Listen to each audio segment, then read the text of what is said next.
GreasySays. Yep. Yes, sir. We are back after a long hiatus. GreasySays is back exclusively on YouTube. So tell your friends, get all the greasy people back out here because we're back in and we're doing it. We're doing it big this time. Layoffs. Let's talk about it. Oh, in case you didn't know, GreasySays, it's a video game based podcast. I am a game developer for now over 17 years or whatever, for a long ass time. I'll fill you in. I'll fill you in on what's going on. I had a semi-successful on a small scale podcast called GreasySays for a few years there, and then I put it on hiatus because I was working on a bunch of other stuff. But now we back. Let's talk about it. Layoffs. That is the name of the game these days. Boom. Microsoft expected to lay off almost 5,000 employees. I can guarantee you it's more than that because they probably have been trickling these layoffs for the last, I don't know, year, 2 years maybe, just slowly siphoning people off. And then the money time came. It's almost time for quarterly reports and earnings. So time to kick some of these bitches to the curb, right? So Microsoft laying off a bunch of people. Xbox boss Asha Sharma, a woman, announcing the layoffs. How brutal is it that she has to be the face? Poor Asha. Maybe Asha doesn't give a shit. Maybe Asha gets like $500,000 bonuses, and she just got a bigger bonus because now there's way less people to pay and the company's showing profit. So Asha's probably going to be just fine. Let's not feel too bad for Asha. We can feel bad for the 4,800 employees that got laid off. Let's look at some more. Double Fine going independent. Smart move. Smart move.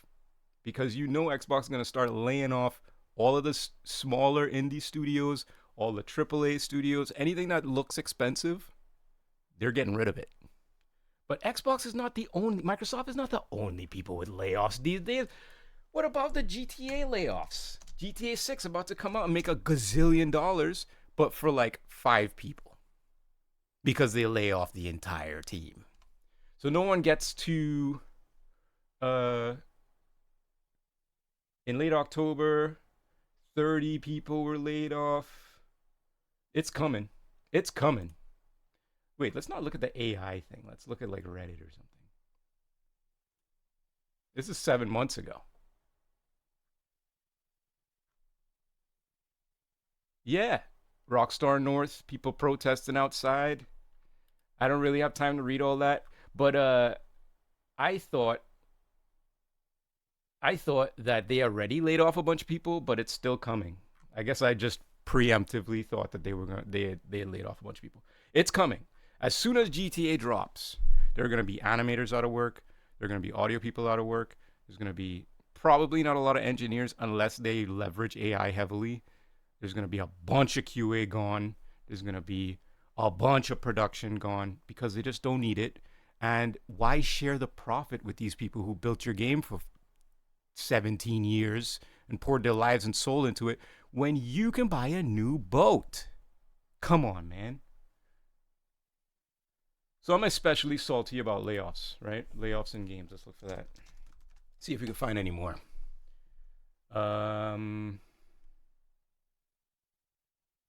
Wow. Wikipedia actually has a page about this? This is crazy.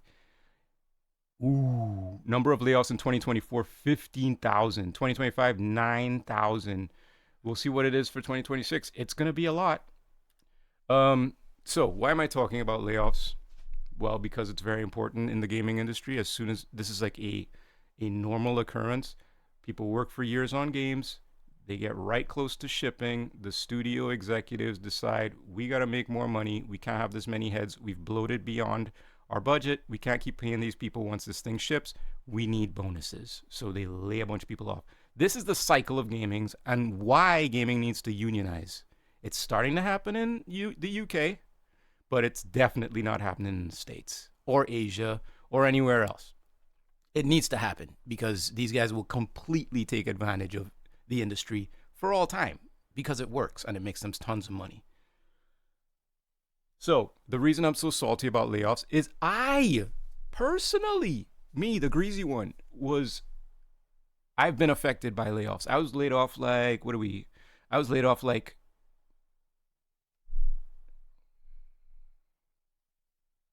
4 months ago.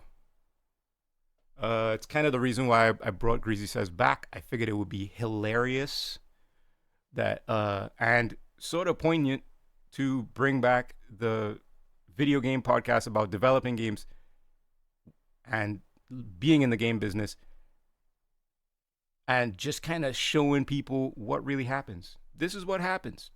I had a boss, this really awesome guy that I used to work with, who told the team, if you've never been laid off in games before, you never really worked in games, which is fucked up to hear, right? But it is technically true. And now I feel it. Now I feel like I'm really a video game maker now because I've been laid off. Can you believe I didn't get laid off for 16, 17 years? That's a hell of a run, dude. I can't believe I made it that far. So I got laid off from an awesome job. I really liked it. I liked the people I was working with. Some of them were assholes. Some of them were shisty, smile in your face, stab you in the back type shit because that's the way the industry works. But I went through it, man. I got laid off.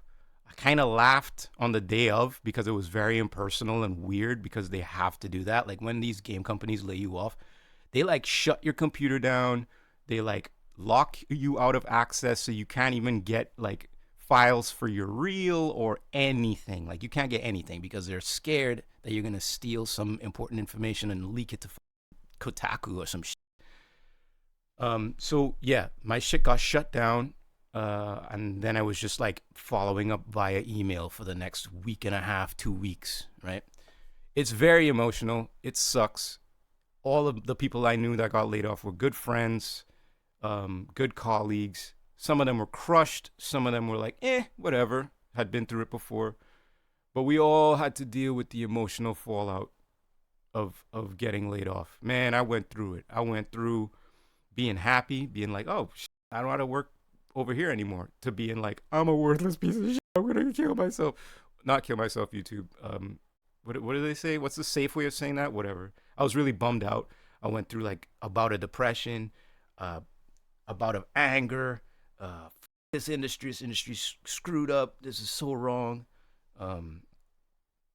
Gradually got to acceptance. Probably dipped back into depression a couple times, if I'm honest with you. But yeah, we went through it, man. I went through it. We all went through it. And now I'm out on the other side.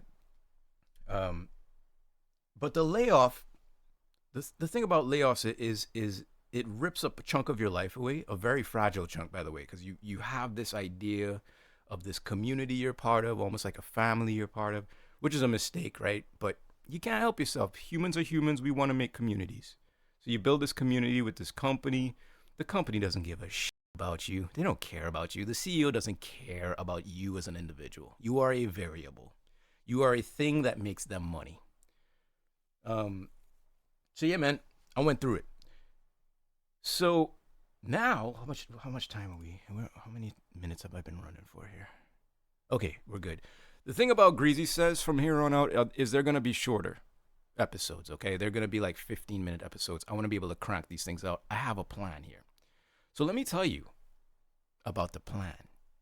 Since the layoff, I have been using this guy, Gemini, right? Everybody's using Gemini these days. To help me fill in the gaps and build essentially my own game. I want to try to build a vertical slice of an experience. I've always wanted to work on a horror game. If you've been listening to GreasySays, you know I love horror. It's one of my favorite genres, especially in games. And as a sound designer myself, sound design is pivotal to all horror. Without music and sound in a horror film or game, you got nothing. You might as well be playing Call of Duty. You know what I mean? Sound is everything. So I want to build a game, my own game, a vertical slice, a representation of what I can do. I'm going to do all the audio, all the visuals, all the coding slash blueprinting. I'm going to build it in Unreal. I'm doing everything myself. So there's a bunch of stuff that I've never done before. Like I've never gray boxed a level before. And I did. And I'll show you guys coming up in the future episodes what I'm working on. And this is going to be how GreasySays is going to flow from here on out. I'm working on a Patreon. Hopefully, folks who support me and love me and care about me and the greasy people out there who want to support, that'll be an avenue to kick me a little bit of money so I can keep the lights on. You know what I'm saying? I'm trying to change this. I'm trying to become my own entity, man. No more depending on these companies. I want to try to build something myself, right? So I'm going to build this as a representation of my work. Hopefully, GreasySays will help promote that work and people will be paying attention. And I'm hoping to land like mid-tier audio, like people who need audio for their game.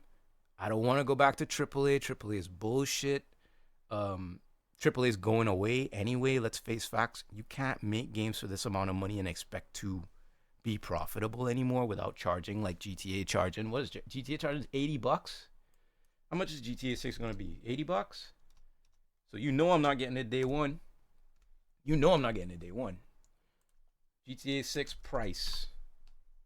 $80, $99 for the Ultimate Edition. They're being nice, if I'm honest with you, because you're going to start seeing games coming out $100, $100, especially from the big publishers like EA, Take-Two, Epic. Fuck it. Like, if you make a game that's a standalone game, that's not like a service game or a free-to-play where you selling cosmetics like a motherfucker and that's how you make your money, you got to pay my money if it's polished. You know what I'm saying? So, like, this cycle is only going to keep repeating itself. They're going to have to charge higher numbers for games. They're going to have to cut more jobs because they have to hire more people to ship the giant behemoth that is completely out of control on time. Delayed several times. And then charge a huge price point for it so they can make all their money back and lay off everybody.